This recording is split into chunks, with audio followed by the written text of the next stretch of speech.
ونستغفره ونؤمن به ونتوكل عليه ونعوذ بالله من شرور أنفسنا ومن سيئات أعمالنا من يهده الله فلا مضل له ومن يضلل فلا هادي له ونشهد أن سيدنا ومولانا محمدا عبده ورسوله صلى الله عليه وسلم تسليما كثيرا أما بعد فقد قال الله تبارك وتعالى أعوذ بالله من الشيطان الرجيم بسم الله الرحمن الرحيم إن السمع والبصر والفؤاد كل أولئك كان عنه مسؤولا وقال الله تبارك وتعالى يا أيها الإنسان ما غرك بربك الكريم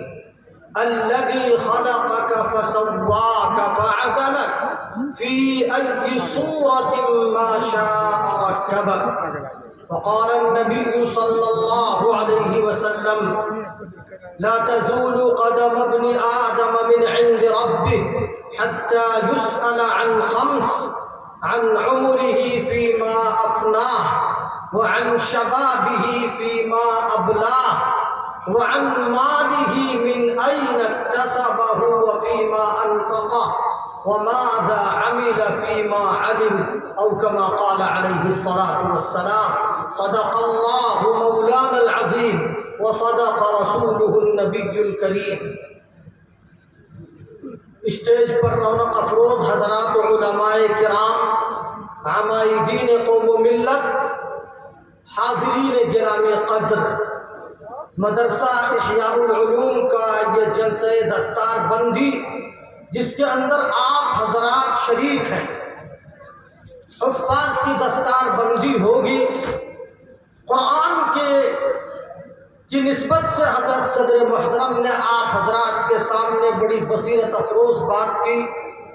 اسی قرآن کی 2 آیتیں اور آپ صلی اللہ علیہ وسلم جن کے اوپر قرآن پاک نازل ہوا ہے، ان کی ایک حدیث مبارکہ ہم نے آپ حضرات کے سامنے پڑھی ہے. انہی کی روشنی میں چند منٹ میں آپ حضرات کے سامنے کچھ باتیں کہنا چاہتا ہوں. میرے محترم بزرگوں اور بھائیوں، اللہ رب العزت نے قرآن کے اندر ارشاد فرمایا، بہت ہی پیار بھرے انداز میں اللہ رب العزت نے تمام انسانوں کو مخاطب بنایا. سارے کے سارے انسان کو اللہ رب العزت نے ایمان والا نہیں کہا، اے ایمان والو. اللہ رب العزت نے مسلمانوں کو صرف مخاطب نہیں بنایا، اللہ رب العزت نے کہا یا ایھا الانسان، اے انسان. پیدائش سے لے کر کے وفات تک اللہ رب العزت نے دنیا کا سارا جو نظام بنایا، وہ اس دھرتی کے اوپر انسان کیسے رہے گا، زندگی کیسے گزارے گا، اس کے لیے اس کی سانس کیسے باقی رہے گی، اس کے اوپر اس کی چلت پھرت کیسے رہے گی، اس کے لیے اللہ رب العزت نے اس دھرتی کو بنایا. اور سارا نظام، سورج ہو، چاند ہو، زمین ہو، آسمان ہو، دریا ہو، پہاڑ ہو، سارا نظام اللہ رب العزت نے بنا کر کے انسان کو اللہ رب العزت نے صرف اور صرف اپنی انسان اور جنات کو اپنی عبادت کے لیے پیدا کیا. تو اللہ رب العزت نے تمام چیزوں کو نہیں، ایک انسان کو مخاطب کیا، اور انسان کی تمام دنیا کی جو نعمتیں ہیں اس کو نہیں، بلکہ اللہ رب العزت نے فرمایا یا ایھا الانسان ما غرک بربک الکریم. اے انسان، کس چیز نے تجھ کو تیرے کریم پروردگار سے دھوکے میں ڈال رکھا ہے؟ کس جوانی کے اوپر تو اپنے افریفتہ ہوتا ہے، کس مال کے اوپر تو فریفتہ ہوتا ہے، کس طاقت کے اوپر تو اپنے بلبوتے پر تو اپنے آپ کو دنیا کے اندر بڑا دکھانا چاہتا ہے. آج اس دنیا کے اندر اللہ رب العزت نے ہماری سانس کو جاری رکھ رکھا ہے. اس وقت تک ہماری سانس باقی ہے، اور جس وقت اللہ رب العزت اس کو اٹھا لے گا، سانس کو بند کر دے گا، دنیا کی کوئی طاقت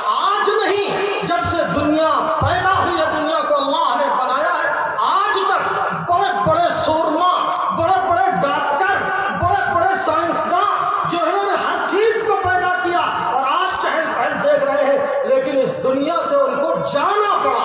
اس دنیا کے اندر انہیں رہے نہیں, کسی کو دوام اور ہمیشگی نہیں ملا.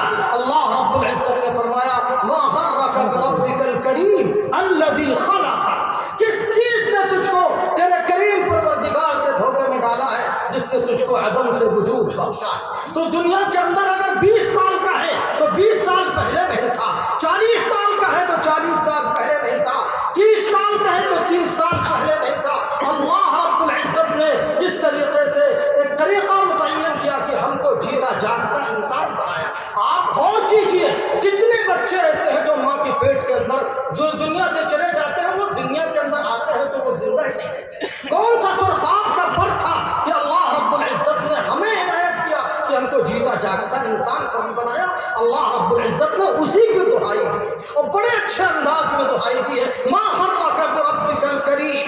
کون سی چیز ہے تیری جو تجھے دھوکے میں ڈالتی ہے اس کریم ذات سے. کریم کہتے ہیں جو بلا غرض کے اور بلا طلب کے انسان کو دینے والی ہو. اللہ رب العزت نے ہمیں بلا غرض اور بلا طلب کے اللہ رب العزت نے ہمیں اس دنیا کے اندر جیتا جاگتا بنایا ہے, انسان بنایا ہے. الذی خلقک, جس نے تجھ کو عدم سے وجود بخشا. اور اللہ رب العزت نے صرف وجود نہیں بخشا, فسواک, تیرے اعضاء کو درست بنایا, تیرے آنکھ کو درست بنایا, تیرے کان کو درست بنایا, تیرے جسم اور جان کو, تیرے تمام اعضاء کو درست بنایا. انسان سمجھتا ہے کہ یہ ہمارے ہیں. اللہ رب العزت نے فرمایا ان السمع والبصر والفؤاد كل اولئک کان عنہ مسئولا. تمہارے کان کے بارے میں, تمہاری آنکھ کے بارے میں, تمہارے قلب کے رجحانات کے بارے میں اور تمہاری تمام چیزوں کے بارے میں اللہ رب العزت سوال کرے گا. یہ اللہ رب العزت کی عطا ہے. اللہ جوانوں کو جوانی دیتا ہے تو اسے چاہیے کہ وہ اپنے پروردگار کے سامنے جھکے. آپ جا کر کے ہاسپٹلوں میں دیکھیں گے کتنے لوگ ایسے ہیں جو اپنی ضرورت پوری نہیں کر سکتے, وہ اپنے ہاتھوں سے لقمے اٹھا نہیں سکتے. تمہاری عمر کیا ہوں گے, نوجوان ہوں گے, وہ اپنی عمر اپنے ہاتھوں سے لقمہ اٹھا کر کے ان کے تیماردار میں ڈالتے ہیں. اللہ رب العزت نے ہمیں یہ چیز اگر عطا کی ہے تو یاد رکھنا چاہیے, اللہ سے بھول نہیں رہنا چاہیے. کون سی چیز تجھے دھوکے میں ڈالتی ہے؟ ما غرک بربک الکریم, کریم پروردگار سے کیا چیز تجھے دھوکے میں ڈالتی ہے؟ یاد رکھو, آپ موبائل کی اسکرینوں کے اوپر رات رات بھر آنکھیں تھک جاتی ہوں لیکن آپ نہ تھکتے ہو. کبھی آپ کے اوپر یہ وقت بھی گزرا ہے چاہے رمضان کے مہینے میں اگر حافظ چند پارے پڑھا دے تو آدمی سارے کے سارے اگلے دنوں کے اندر سب سارے کے سارے صفحے خالی ہو جاتی ہیں. کیا کبھی آپ نے اپنی آنکھوں کو قرآن کی تلاوت کے اوپر تھکایا؟ کبھی اپنے آپ کے پیروں کو اللہ کے سامنے کھڑے ہو کر کے مسجد کے اندر کہ ہم نے بہت نافرمانیاں کی ہیں, آج اللہ کے سامنے کھڑے ہو کر کے جتنا حافظ پڑھائے گا, جتنا پڑھاتا چلا جائے گا, ہم اس کے سامنے کھڑے ہوں گے. یہ اللہ کی دی ہوئی عطا ہے. اللہ نے فرمایا ہے ما غرک بربک الکریم. کون سی چیز دھوکے میں ڈالتی ہے؟ جب ایک دن تیری آنکھ بند ہونی ہے اور اللہ رب العزت نے ہمیں یہ چیزیں عطا کی ہیں اور اللہ پوچھے گا بھی, اللہ پوچھے گا بھی ان السمع والبصر والفؤاد كل اولئک کان عنہ مسئولا. تمہاری آنکھ کے بارے میں, تمہارے کان کے بارے میں, تمہارے جسم و جان کے بارے میں اللہ رب العزت سوال کرے گا. حدیث مبارکہ ہے جو حدیث پڑھی گئی ہے, لا تزول قدم ابن آدم, ابن آدم کا قدم اپنے پروردگار کے سامنے سے ٹل نہیں سکتا جب تک 5 باتوں کے بارے میں اس سے سوال نہ کر لیا جائے. ہم اور آپ سچے, ہم اور آپ مسلمان ہیں.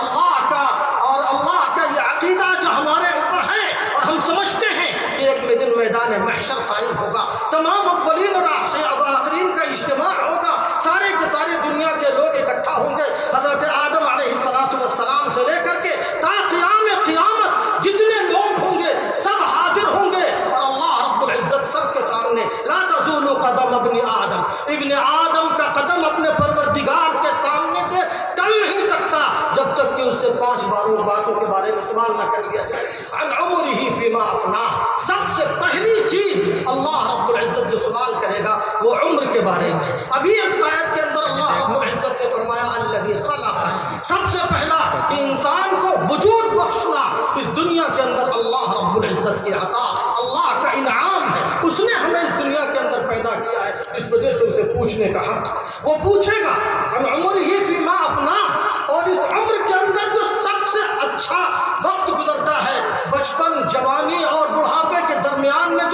بیچ کا زمانہ ہے جوانی کا ہے، وہ جوانی کا زمانہ اللہ رب العزت آپ صلی اللہ علیہ وسلم نے فرمایا دوسرا سوال وعن شبابہ فیما ابلاہ، اس کی جوانی کے بارے میں سوال ہوگا کہ اس نے اپنی جوانی کو کہاں پرانا کیا۔ اے میرے محترم بزرگوں اور بھائیوں جوانوں، اللہ رب العزت نے آنکھیں دی ہیں، اللہ رب العزت نے زبان دی ہے، اللہ رب العزت نے کان دیے ہیں، اللہ رب العزت نے اپنے اعضاء دیے ہیں، اس کو اللہ کی نافرمانی میں اگر لگایا ہے توبہ کرو اور اللہ کے لیے اللہ کے واسطے اپنی زندگی کے اندر سدھار پیدا کرو، ایسے ہی بیڑا پار ہونے والا نہیں ہے۔ کیف متفق زندگی گزارنے سے آپ کو دین کی طرف آنا ہوگا، اپنے آپ کو دین سے لگانا ہوگا، ورنہ ان سوالات سے ہم بری نہیں ہو سکتے۔ اللہ رب العزت پوچھے گا اور سوال کرے گا اور کہے گا وعن شبابہ فیما ابلاہ، اس کی جوانی کے بارے میں سوال کیا جائے گا کہاں پرانا کیا۔ ہم اور آپ جو کبھی خیال کرتے ہیں کہ دنیا کے اندر اگر ایک مرتبہ کوئی آڑے وقت کے اندر آپ کے کام آیا ہو میرے محترم بزرگوں اور بھائیوں، اس کی خلاف ورزی کرتے ہوئے اس کا ضمیر مردہ ہوتا ہے اور ضمیر ملامت کرتا ہے کہ اس نے ہمارے آڑے وقت کے اندر کام آیا تھا۔ اللہ رب العزت تو پیدا ہونے سے لے کر کے وفات تک ہر وقت احسانات کی بارش کرتا ہے۔ وَإِن تَعُدُّوا نِعْمَةَ اللَّهِ لَا تُحْصُوهَا، لیکن اللہ کی نعمتوں کو شمار کرنا چاہو تو شمار نہیں کر سکتے۔ اللہ رب العزت نے انعامات کیے ہمارے اوپر، لہذا ہمیں چاہیے کہ ہم ان سوالات کے جوابات تیار کریں اور دیکھیں کبھی اپنے تنہائی میں اپنے گھر کے بارے میں سوچنے والوں اور اپنے بچوں کے دنیاوی تعلیم و تعلم کے بارے میں اور ان کے دنیاوی مستقبل کے بارے میں سوچنے والوں کبھی اپنی زندگی پر بھی غور کیا ہے کہ یہ جسم و جان جس نے دی ہے اس کے لیے بھی قربانی دینی چاہیے، اس کے لیے بھی اپنے آپ کو لگانا چاہیے۔ اگر نہیں لگاتے ہیں تو میرے محترم بزرگوں اور بھائیوں ان سوالات سے ہم عہدہ برا نہیں ہو سکتے، یہ سوالات ہم سے کیے جائیں گے۔ عن مالہ فیما انفق، من این اکتسب وفیما انفق، دو چیزیں جو عمر کے بارے میں ہوگی کہ عمر کہاں کمائی اور اسی طریقے سے اس کو جوانی کو کہاں لگایا، اور دو سوال اس سے بارے میں ہوگا مال کے بارے میں کہ کہاں سے کمایا اور کہاں لگایا، مال کو کہاں کمایا اور کہاں لگایا۔ کمانا بھی آدمی کے لیے جائز طریقے سے ہونا چاہیے، ناجائز طریقے سے کبھی نہیں ہونا چاہیے۔ اور اگر کمایا آدمی نے گاڑی کمائی لگایا اس نے تو اس کے بعد وہ مال لگاتا کہاں ہے اس کو بھی دیکھنا ہے کہ کہیں حلال جگہ میں لگے، حرام جگہ کے اندر نہ لگے۔ مال کے بارے میں یہ سوال ہوگا وَمَاذَا عَمِلَ فِيمَا عَلِمَ، اور اس کے علم کے بارے میں کہ جتنی معلومات تھی، کون نہیں جانتا کہ دن میں 5 وقت کی نماز ہمارے اوپر فرض ہے، کون نہیں جانتا کہ رمضان کا بابرکت مہینہ آ جائے تو روزہ ہمارے اوپر فرض ہے، کون نہیں جانتا کہ اگر اللہ نے ہمیں مزید وسعت دی ہے تو ہمارے اوپر زکوٰۃ فرض ہے، کون نہیں جانتا کہ اللہ نے اور وسعت دے رکھی ہے تو ہمارے اوپر حج فرض ہے۔ میرے محترم بزرگوں اور بھائیوں، ایک عام مسلمان بھی ان چیزوں کو جانتا ہے، لیکن اس نے ہم اور آپ نے اپنی زندگیوں کو ایسی کالی کر دی، اس طریقے سے اپنے آپ کو برائیوں کے اندر ملوث کر دیا، خیال بھی نہیں گزرتا۔ میرے محترم بزرگوں اور بھائیوں، آج اس مدرسے سے اس جلسے سے آپ پیغام لے کر کے جائیں، آپ ان باتوں کے بارے میں غور کریں کہ عمر کہاں جا رہی ہے، کس جگہ لگ رہی ہے، اور اپنی جوانی کے بارے میں دیکھیں کس جگہ جا رہی ہے۔ اگر اب تک نہیں تھے تو اب اللہ کے سامنے جھکو اور اللہ کے سامنے، اللہ تو ان اللہ یغفر الذنوب جميعا، تمام گناہوں کو اللہ رب العزت یکسر معاف کرنے والا ہے۔ دنیا کی تو عدالت ہے، اگر آپ نے کوئی مقدمہ کیا اور مقدمے کے اندر آپ باعزت بری بھی ہو گئے تب بھی وہ ان کے ریکارڈ میں رہتا ہے کہ یہ شخص کبھی اس وقت اس جرم کے اندر پکڑا گیا تھا یا یہ جرم اس کا تھا، لیکن باعزت بری ہوگا۔ اللہ رب العزت فرشتوں سے دھلوا دیتے ہیں، نام عمل سے کھرچوا دیتے ہیں، اللہ رب العزت تو تمام گناہوں کو معاف کر دیتے ہیں۔ اس سے ذرا معاملہ کر کے دیکھو اور اس کے سامنے جھک کر کے دیکھو۔ اگر آج آپ کی زندگی اب تک غلط گزری ہے تو یاد رکھو آپ صلی اللہ علیہ وسلم کا یہ فرمان اپنے سامنے رکھو۔ آخری حدیث کا یہ جو ٹکڑا ہے وہ یہ ماذا عمل فیما علم، اپنے علم کے مطابق کہاں تک اس نے عمل کیا۔ آپ جاؤ تو یہاں سے بلے باندھ کر کے جاؤ، کبھی تنہائی میں بیٹھ کر کے سوچو کہ اللہ رب العزت نے ہمارے اوپر کتنے انعامات کیے ہیں، کتنے لوگ ہیں جو ہمارے معاشرے کے اندر گونگے ہیں، بہرے ہیں، لولے ہیں، لنگڑے ہیں اور اندھے ہیں، وہ اپنی ضروریات کی چیزیں پوری نہیں کر سکتے۔ اللہ اللہ نے تو جیتا جاگتا انسان بنایا ہے، لہذا اس سے دھوکے میں مت رہو۔ پھر حدیث قرآن پاک کی اس آیت کا میں ترجمہ کرتا ہوں۔ اللہ رب العزت نے فرمایا یا ایھا الانسان ما غرک بربک الکریم، اے انسان کون سی چیز ہے جس نے تجھ کو تیرے کریم پروردگار سے دھوکے میں ڈال رکھا ہے؟ الذی خلقک، جس نے تجھ کو عدم سے وجود بخشا، فسواک، تیرے اعضاء کے اندر تعدیل پیدا کی، اس کے اعضاء کو درست بنایا، فی ای صورت ما شاء رکبک، دنیا کے اندر ہزاروں لاکھوں انسان ہیں، آپ دیکھتے ہیں ایک کی صورت دوسرے سے ملتی نہیں، یہ اللہ رب العزت نے فرمایا ہے فی ای صورت ما شاء رکبک، جس صورت کے اندر اللہ رب العزت نے چاہا اس طریقے سے جوڑ دیا۔ اس وجہ سے اپنے اس جسم کو، ان اعضاء کو آپ کہاں لگا رہے ہیں اس کے بارے میں غور کریں۔ اللہ رب العزت ہمیں اپنے جسم کو، جان کو، اعضاء کو اپنی مرضیات میں لگانے کی توفیق نصیب فرمائے۔ وآخر دعوانا الحمدللہ۔